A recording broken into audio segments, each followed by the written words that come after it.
আসসালামু আলাইকুম রহমতুল্লাহি বারাকাতু। শুভ সকাল। আজকে সকালের পরিবেশটা এতটা ঠান্ডা, এতটা মিষ্টি,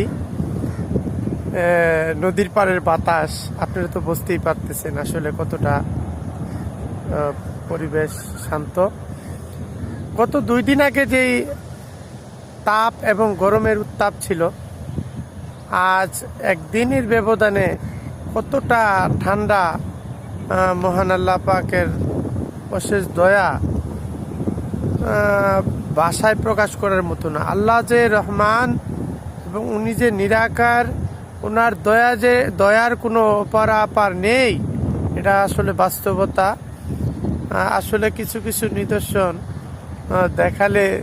দেখলেই মনে হয় যে আল্লাহর দয়া, আল্লাহর রহমত এবং ওনার বিশালতা যা ভাষায় প্রকাশ করার মতো না।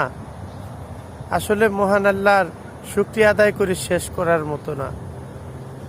এই ওয়েদার, এই আবহাওয়াটা একদিনের ব্যবধানেই এতটা গরম, এতটা রৌদ্রের তাপ থেকে ঠান্ডা করে আবার আমাদেরকে স্বস্তি ফিরিয়ে দিয়েছে।